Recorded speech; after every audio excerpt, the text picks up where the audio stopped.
to be trained, you all drop it.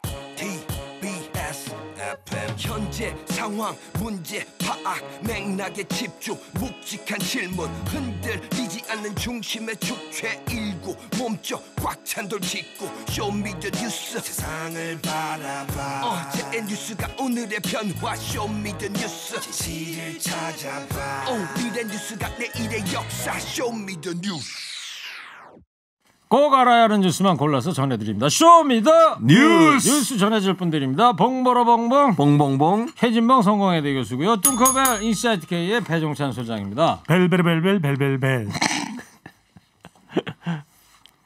유튜브 보시는 분이 두 분이 이렇게 들어오셔가지고 열심히 공부하는 모습이 참 아름답다. 정말 청취자분들의 눈이 아주 매처럼 정확합니다. 네. 그러니까요. 자. 배 소장님 오늘도 뉴스가 참 많은데 시작해도 될까요? 하지 말라면 안 하실 거예요? 왜 화를 내세요? 왜 물어보세요? 자, 코너 끝에 방송만 잘 듣고 계시면 금세 맞힐 수 있는 쇼미더 퀴즈 드리겠습니다. 지금부터 두 분이 전해줄 뉴스 잘 들어보세요. 자, 배 소장님 첫 번째 쇼미더 뉴스 뭐 보여줄 거예요? 본격 선거 레이스 돌입입니다. 예, 오늘부터죠. 네. 그 공식 보수야권 단일 후에 처음으로 실시된 여론조사 결과가 나왔어요. 네, 오늘부터 이제 공식 선거 운동에 들어가게 되는데요. 단일화 직후 여론조사 결과가 나왔습니다. 리얼미터가 오마이뉴스의 의뢰를 받아서 24일 실시한 조사입니다. 자세한 사항은 중앙선거론조사 심의위원회 홈페이지에서 확인 가능합니다. 어느 후보에게 투표할 것인지 물어보았는데요. 오세훈 55%, 박영선 36.5%로 나타났습니다. 약 20%포인트 가까이 차이가 나는데 그런데 적극 투표층에서는 약 10%포인트 가까이 차이가 나서 적극 투표층에서는 두 후보 간의 격차가 더 좁혀지는 결과로 나타났고요. 중요한 건 이번 선거는 세대별로 보면 50대, 지역별로 보면 서쪽, 서남권이 중요하다는 말씀 주셨는데 말씀을 분석을 해드린 적이 있는데 50대에서는 두 후보가 상당히 팽팽했습니다. 그래서 앞으로 어떤 결과가 나올지 이제 선거운동 들어가고 난 이후에도 상당히 판세 변화가 많이 선거는 일어나게 되거든요. 그렇죠. 앞으로 두 후보 간의 이 접전 과연 판세는 어떤 변화를 줄지 좀 지켜보도록 하겠습니다. 네. 그 오늘 김어준 뉴스공장에 국민의힘의 홍문표 의원이 나와서 했던 얘기가 있는데 여론조사와 관련해서 지금은 그렇지만 앞으로 이게 어떻게 요동칠지를 모른다. 국민의힘도 방심해서는 안 된다. 이런 이야기했던 게 기억이 나네요. 자. 최 교수님, 수세 몰린 이제 민주당인데 이른바 그 샤이 진보를 잡기 위해서 총력전 중이라고 하는데요. 네. 아무래도 샤이 진보가 있다라고 볼 수 있는 게 지금 상황이 사실은요. 여론 지지층이나 여론 결과 내용을 보면 박영수 후보가 좀 밀리는 여론조사 결과가 나오고 있지 않습니까? 사실은 이제 민주당에 대한 실망감, 현 정부에 대한 실망감이 일정 부분 작용했다고 볼 수 있을 것 같아요. 근데 그런 분들은 여론조사 전화 오면 그냥 끊어버려요. 별로 하고 싶지도 않다 이러면서 끊는 경우가 많기 때문에 이런 분들 같은 경우에 샤이 진보층 이렇게 볼 수 있는 상황이라고 민주당은 지금 판단하고 있고 아까 배 소장이 설명해 주셨던 것처럼 적극적으로 투표하겠다고 하신 분들은 줄어들고 있잖아요. 10% 정도 차이가 나는 걸로 지금 알려지고 있습니다. 이 정도면 충분히 따라갈 수 있다라고 보고 있는 거거든요. 그래서 아마 박빙의 승부가 될 가능성이 있다고 저는 개인적으로 전망을 하고요. 지금의 전체적인 뭐 여론조사 추이와 관계없이 그런 상황이라고 하면 이 사회 진보들을 어떻게 하면 다시 민주당 지지층으로 끌어와서 결집을 시킬 거냐 하는 부분이라는 생각이 들고 그런 부분들을 앞으로 박영선 후보 측에서 어느 정도까지 끌어올리느냐가 중요하다고 보여지는데 그래서 샤이 진보를 잡는 게 중요하다. 밑줄이 좀 쳐줘야 될 것 같아요. 샤이 진보예요? 중요해요. 샤이 진보. 밑줄 몇 개 쳐야 돼요? 한 100개 정도 쳐야 되지 않을까. 100개를 쳐야만 뭔가를 받을 수 있지 않겠습니까? 나중에 후회하실 수 있어요. 이거 안 쳤다가 내가 왜 그 줄을 안 쳤지? 샤이 진보 중요하다. 지난번 미국 대선 때도 뭐 샤이 트럼프 이런 부끄럽다 이런 이야기들 많이 하는데 근데 배 소장님 여론조사 전문가신데 최진봉 교수가 얘기하는 거 마냥 여론조사 기관에서 전화가 오면 그게 탁 전화를 끊는 경우가 많나요? 그렇죠. 이제 두 가지의 조사가 있는데 하나는 이제 면접원이 직접 하는 경우 또 자동응답 조사가 있는데 여론조사가 마땅하지 않은 분들은 응답자들은 그냥 전화를 바로 끊어버리는 경우들이 많은데 우리가 샤이 진보가 또 어디에 숨어 있느냐면 조사에는 응하더라도 지지하는 정당이 없어요. 이렇게 하는 분들 중에 또 샤이 진보와 샤이 보수가 다 있거든요. 그러니까 얼마만큼 여당의 입장에서 볼 때는 샤이 진보를 샤랄라 진보로 만드는 것이 중요한 거죠. 그래 이제 투표소로 갈 테니까. 네. 샤랄라는 유머 포인트였습니까? 네, 요즘에 잘 안 웃으시네요. 좀 억지스럽다는 생각 안 해보세요? 인생은 억지죠. 역시 근데 하여튼 뭐 여론조사 전문가시라 함량 있는 평론입니다. 네. 막대 사탕 하나 투척합니다. 감사합니다. 근데요 좀만 더 간결하면 더 좋을 것 같습니다. 알겠습니다. 자, 봉보롱봉 교수님. 예. 오늘이 이제 공직선거운동 첫날이라 밤 0시부터 시작을 했더라고요. 맞습니다. 보니까 아침 뉴스 보니까 네. 두 후보 행선지가 어디였었죠? 일단 오늘? 박영선 후보는 편의점으로 달려갔습니다. 네. 0시에 편의점 가서 그 아르바이트하는 젊은이와 함께 대화하고 정리하고 이런 일을 했었는데 그러면서 대화 내용이 그런 거였어요. 우리 청년들에게 서울시의 시장이 되면 지원을 하겠다. 어려움을 처해 있는 청년들에게. 그래서 그런 지원이 되면 참 좋겠다는 답변도 얻었는데 어쨌든 그런 장면을 통해서 젊은이들의 어떤 고통 그다음에 이제 그 직업 얻기가 요즘 어렵잖아요. 네. 젊은이들이 그런 부분들에 대한 아픔을 함께 쓰다듬는 그런 모습을 보였고 오세훈 후보 같은 경우에는 지하철 차량 기지를 방문했습니다. 그래서 운행을 마치고 들어온 지하철에 소독하는 작업을 했었죠. 그래서 코로나19 방역 부분들을 좀 더 강조하는 그런 모습을 보여서 대조적이었는데 박영선 후보는 젊은층 공약 아무래도 젊은층이 최근에 이제 민주당이 조금 그 돌리는 등을 지지도가 돌리는 가장 낮죠. 낮죠, 20대가. 지금. 네, 그래서 20대를 공략하는 면을 보였다고 하면 오세훈 후보는 이제 방역 코로나19 관련된 방역에 초점을 맞추는 그런 모습을 보여줬습니다. 그래요. 지하철 손잡이 같은 거 닦는 장면이 아침 뉴스에 나오더라고요. 그렇습니다. 2861 청취자께서요. 최진봉 교수님 어제 왜 주진우 라이브 안 나와시오? 이분은 뭐 예. 봉보로봉 교수 나오는 거는 다 본방사수하는 모양이에요. 제가 뭐 중요한 회의가 있어서 참석을 못했더니 또 그 반대편에 있는 분이 또 막 그랬더라고요. 제가 다음 주에 가서 눌러드리겠습니다. 네, 알겠습니다. 자, 배 수장님 두 네. 후보 사이에 근데 좀 거친 말들이 오고 가기 시작합니다. 설전이 오고 갔습니다. 두 후보 간에. 먼저 오세훈 후보는 문재인 정부는 그동안 많은 실정과 무능을 거듭했다. 실정과 무능의 대명사 문재인의 아바타가 아닌가 박영선 후보에게 묻고 싶다. 이른바 박영선 후보를 일컬어서 문재인 아바타라고 공세를 펼쳤고요. 그리고 김태년 민주당 당대표 직무대행은 오 후보를 두고 마치 중도 이미지를 갖고 있는 것처럼 코스프레를 하는데 그것이 아니라 2019년도 태극기 부대에서 연설한 것을 보니 MB 아바타를 넘어서 극우 정치인이다. 아이들 밥그릇을 그렇자고 중도 사퇴한 오 후보가 10년 동안 뭐 됐냐. 무엇을 반성했는지 모르겠다고 비판했는데 박영선 더불어민주당 서울시장 후보가 한마디 더 했습니다. MB 이명박 전 대통령 BBK 문제에 대해 거짓으로 일관하던 모습과 내곡동 땅 모습이 굉장히 흡사하다. 실질적으로 MB 황태자라 불리던 사람이 오세훈 아닌가라고 비판을 했습니다. 그렇군요. 아까 조금 전에 설 전이라고 발음을 하셨는데요. 네. 이렇게 설전. 설전. 네. 설전. 표준 국어 대사전에서 얘기하는 거예요. 설전으로 좀 발음을. 네. 제가 점점 발음이 좋아지고 있습니다. 허리케인에서.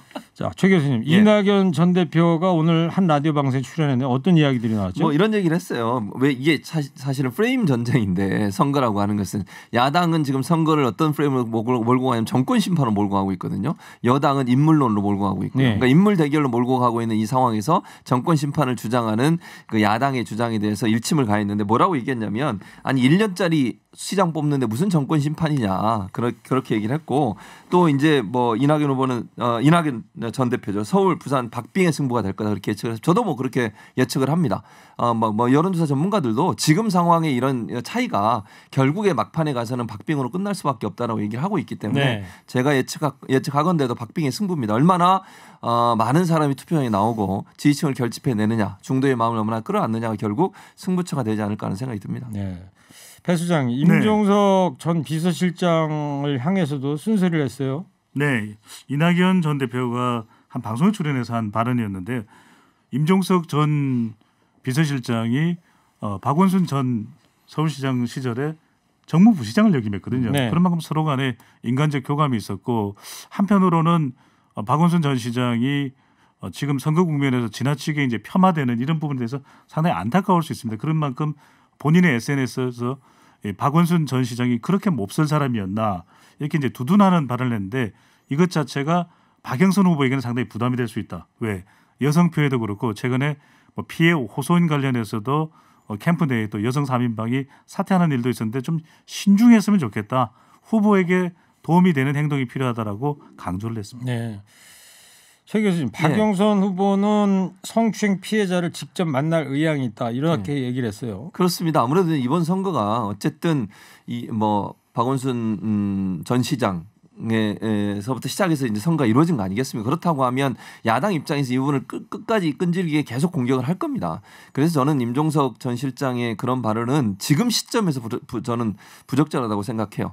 뭐 예컨대 본인이 그런 마음이 있다 하더라도 선거 끝나고 나서 충분히 얘기할 수 있는 거 아니겠습니까? 이게 선거에 미칠 영향을 생각한다고 하면 지금처럼 이렇게 박빙의 승부가 예상되는 상황에서 그런 발언을 할 필요는 없었다. 저는 그렇게 보고 박영선 후보 입장에서도 그래서 사실은 자제해달라고 요청도 했거든요. 그런데 또 이제 반응이 나와서 좀 안타깝다는 생각이 드는데 그래서 이 문제를 빨리 매듭을 짚지 않으면 이 문제가 계속 꼬리표처럼 따라다니면서 박영선 후보를 지지하려고 했던 젊은 층이나 아니면 중도층의 사람들의 표를 깎아먹는 그런 효과가 나타나거든요. 그래서 아마 이런 표현을 한 것도 피해자 직접 만나서 뭐 사과할 일이면 사과하고 그분 위로도 하고 이러겠다는 마음을 하는 것은 여성 시장이잖아요. 또 아니 여성 시장이 여성의 편에서 피해자 입장에서 공감해주고 또 그 피해자를 끌어안고 위로해줄 수 있는 그런 적절한 후보라는 생각이 들기 때문에 그런 차원에서 아마 박영선 후보가 이런 제안을 한 게 아닌가 이런 생각이 듭니다. 네. 자 그리고 안철수 국민의당 대표가 최근에 대선 출마 시사하는 뉘앙스를 풍겼어요. 김종인 비대위원장이 네. 이거에 대해서 한마디 했더라고요. 지금 이제 국민의힘과 국민의당 사이에는 이 선거를 앞두고 얼마만큼 잘 유기적으로 협력을 하는가가 중요할 텐데 이 대목에서 가장 중요한 두 인물은 김종인 국민의힘 비대위원장과 안철수 국민의당 대표거든요. 네. 사이가 좋아질 수 있겠느냐라는 것이 이제 이 궁금한데. 사이가 좋아지기 쉽지 않아 보입니다. 네. 김종인 국민의당 비대위원장이 안철수 국민의당 대표에 대해서 기자회견한 내용을 보고 앞으로 대선 행보에 있어서도 또 한번 해보겠다는 그런 뉘앙스를 갖다 비쳤는데요. 라고 의혹에 눈길을 보냈고요. 본인이 어떤 생각을 하는지는 모르지만 국민의힘과 합당을 해서 국민의힘 내부에 들어와서 대통령 후보 경선에 참여할지 안 할지는 아직은 내가 김종인이 판단을 못하겠다. 그러나 그것도 본인이 이렇게 쉽게 결정을 내리라고는 보지 않는다고 대선 출마 가능성을 낮게 봤습니다. 그래서 협력을 해야 되는 시점에 안 대표와 또 김 비대위원장 사이는 여전히 간극이 있는 것으로 보입니다. 어제였죠. 국민의힘 의총장에 빨간 넥타이를 메고 안철수 그렇죠. 대표가 가서 이제 연설도 하고 그랬었는데 기립박수도 받았죠. 그러니까요. 오늘 어제 그 자리에서 그랬잖아요. 앞으로 오세훈 후보를 적극 도울 것이다. 근데 오늘 뭐 어디 같이 움직이고 있나요? 아직 들어온 게 있나요? 기사가? 아침에는 없었던 것 같아요. 제 기억에는. 오전에는 없었던 것 같습니다. 알겠습니다. 그 홍준표 의원은 김종인 위원장을 향해서 또 저격 멘트를 했어요. 그렇습니다. 그대로 워딩 그대로 제가 읽어드리면 이렇습니다. 군소 야당 출신인 안철수 후보 하나 제쳤다고 모두 이긴 양 오만방자한 모습은 큰 정치인답지 않다. 이렇게 얘기를 했습니다. 두 가지 의미가 있습니다. 첫째는 그러니까 본인이 사실은 처음에는 안철수 후보하고 그 당시에 각을 세우면서 사실 단일화에 상당히 부정적인 모습을 보였다고 그래서 홍준표 전 대표가 공격을 한 적도 있었거든요. 그러나 두 번째 지금 얘기하고 있는 건 뭐냐면 빨리 물러나는 겁니다. 결국은. 이게 오만방자라는 표현이 왜 들어가 있냐면 이 김종인 비대위원장 같은 경우에 지금 비대위 체제가 언제까지 이제 당대표를 선출하고 사실은 이제 물러나야 될 상황인데 오세훈 후보가 만약에 당선이 된다는 가정을 하게 되면요. 김종인 비대위원장이 과연 물러날까? 이런 의문을 품고 있는 분들이 많습니다. 아니 이제 임기가 다 되지 않았어요? 그럼에도 불구하고. 보궐선거 끝나면 바꾸는 거 아닙니까? 바꾸는 거죠. 그래서 예를 들면 본인이 대표로 출마할 가능성도 뭐 전혀 없다고 저는 보지 않고요. 다시 그럴 가능성이 저는 있다고 봅니다. 비대위원장에서 출마해서 당 대표에 그렇죠. 나갈 그럴 수 가능성도 있다. 있다는 거죠. 그러니까 홍준표 전 대표 입장에서는 물러나라는 거예요. 더 이상 당에 있지 말고 사실 이제 당 내에도 김종인 비대위원장에 대해서 약간 좀 불만을 갖고 있는 세력들이 있거든요. 그분들의 이제 목소리를 대변했다고 보여지는데 아마 계속 김종인 위원장 입장에서는 오세훈 후보가 당선이 되면 상당히 뭐 이렇게 곤고해집니다. 사실 본인의 위치가 그런 점을 밀어붙여가지고 대선 때까지도 본인이 역할을 하려는 의도를 비칠 수도 있기 때문에 거기에 대한 어떤 경계심을 드러낸 게 아닌가 이렇게 보여집니다. 네, 오만방자 이 얘기가 어려운 한자예요. 찾아보니까 뜻이 남을 업신여기며 제멋대로 행동한다. 이거 오만방자라고 하는데 어떻게 쓰는지 기억 안 나죠 한자로. 저는 이도령의 방자만 생각나요. 영국에 그런 소설 유명한 소설 있잖아요. 오만과 편견이라는. 좀 간결하게 하시죠. 여보세요. 자 부산도 좀 볼까요? 박형준 후보의 재산 누락과 관련해서 여야가 공방을 벌이고 있는데 최 교수님 어떤 내용이죠? 이게 어떤 내용이냐면요. 사실은 기장군에 건물 하나가 나왔어요. 근데 MBC가 단독 보도한 내용인데 MBC에서 취재를 해봤더니 땅은 이미 소유한 걸로 돼 있어요. 근데 이제 문제는 건물을 지으면 그걸 등기를 해야 되거든요. 근데 등기를 안 한 상태로 그 건물이 있었다는 거예요. 그러니까 나중에 이게 이제 언론에 보도가 되고 나서 박형준 후보 측이 그걸 등기를 했어요. 그러니까 재산도 원래 이제 후보자 재산 등록을 해야 되잖아요. 원래 처음 재산 등록이 45억 8천만 원 정도 됐는데 이게 이제 등기를 하면서 건물이 등기가 되니까 가격이 올라가서 48억 2천만 원 정도로 재산이 늘어났습니다. 네. 이게 이제 문제를 제기하는 거죠. 왜냐하면 허위로 재산 신고를 했을 경우에 이건 선관위 조사 대상이거든요. 그래서 지금 부산 선관위에서 이 문제 조사하겠다고 지금 나서고 있는 상황입니다. 그래서 이게 불법적이냐 선거법 위반이냐 아니냐 하는 부분에 대한 조사가 들어갔고요. 어떤 결과가 나오냐에 따라서 박형준 후보한테 상당히 치명적이다. 문제는 오랫동안 거기에 살고 있었음에도 불구하고 왜 등기를 안 했냐는 거예요. 무슨 목적이냐 이런 의혹이 지금 나오고 있는 상황입니다. 알겠습니다. 최진봉 교수님은 교수 안 하고 기자했으면은 특종상을 한 10개는 받았을 분 같아. 막대기 사탕 보내드릴게요. 언론학 교수지 않겠습니까?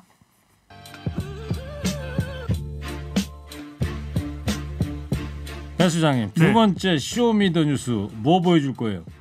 드디어 마침내 4차 지원금 추경 본회의를 통과했습니다. 예, 오전에 이제 통과했는데 구체적인 내용 허대에서도 잠깐 말씀드렸는데 조금만 더 소개를 해주세요. 규모는 15조 원 규모인데 조금 감액이 됐습니다. 원래 예상했던 것보다는 추가 경정 예산안이 의결됐고요. 업종별로는 여행업과 공연업, 또 실내 체육업종, 전세버스, 과수, 화훼농가 등 코로나의 피해가 큰 업종에 대한 지원 폭이 대폭 늘어났습니다. 특히 이제 코로나19로 직격탄을 맞은 문화예술 분야 지원이 상당히 강화됐고요. 공연업도 매출액 40% 이상 하락 업종에 대해서는 지원 금액을 더 늘려서 하기로 결정이 됐습니다. 네. 또 이제 주목할 부분은 고용업 프리랜서에 대한 긴급 고용 안전지원금도 지원금도 포함이 됐고요. 법인 소속 택시 기사분에 대해서도 지원금을 주기로 했습니다. 네. 또 많은 분들이 궁금했던 것이 과연 농민들에게 농가에 지급이 되는지가 궁금했는데 경작 면적 0.5헥타르 미만 소규모 농가에 30만 원씩 재난지원금 지급이 결정이 됐습니다. 네, 29일부터 이제 지급이 시작된다 그러는데 최 교수님. 네.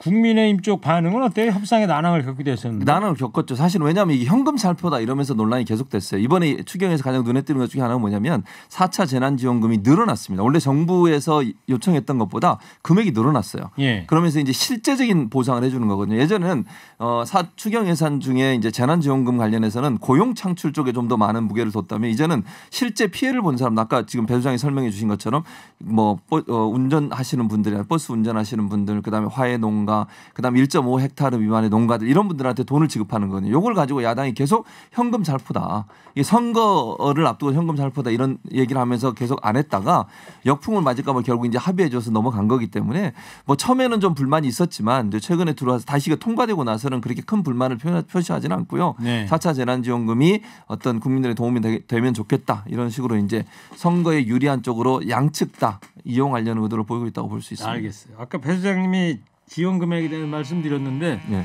법인 택시기사 지원금은 1인당 70만 원이라는 점 기사님들이 워낙 많이 듣고 계시니까 이 점을 다시 한번 좀 말씀을 드리도록 하겠습니다.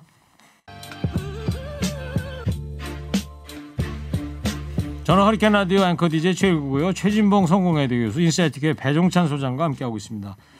최 교수님, 세 번째 쇼미더 뭐 어떤 뉴스 보여줄까요? 북한 미사일 발사입니다. 예, 오전에 동해상으로 미상의 발사체 2발을 발사했다고 그러는데 미국과 일본에서는 이걸 탄도미사일이라고 밝혔네요. 현재는 그렇습니다. 그래서 7시 6분, 7시 25분 정도에 발사가 됐는데 탄도미사일로 지금 언론에 보도가 되고 있습니다. CNN도 보도를 하고 있고요. 일본도 탄도미사일이라고 지금 얘기를 하고 있는 상황이어서 탄도미사일이라고 하면 상당히 좀 이제 관점이 달라집니다. 무슨 말씀이냐면 그냥 발사체면 미국을 직접적으로 타격할 수 있는 능력을 갖고 있는 발사체는 아니거든요. 그런데 탄도미사일은 미국 본토를 타격할 수 있는 능력을 갖춘 거예요. 그럼 미국 입장에서 상당히 좀 기분이 안 좋죠. 다시 말씀드리면 본토 공격을 할 수 있는 미사일을 발사했다는 것은 의도적으로 미국을 염두에 두고서 이런 미사일 발사 행위가 있었다 이렇게 볼 수 있기 때문에 차후에 어떻게 변할지 좀 지켜봐야 될 것 같습니다. 그래요. 우리나라 NSC 어떤 입장이에요 지금? 국가안전보장회의를 NSC라고 하는데 그만큼 국가의 중요한 사안에 대해서 논의가 이루어지는 기구입니다. 상당히 깊은 우려를 표명을 했습니다. 지금 미국이 대북 정책을 검토하고 있는 중에 북한이 미사일 발사를 했다. 만약에 이게 이제 탄도 미사일일 경우에는 북한의 또 유엔의 제재 결의까지 위반한 것이 될 수 있기 때문에 깊은 우려를 국가안전보장회의가 표명을 했습니다. 예.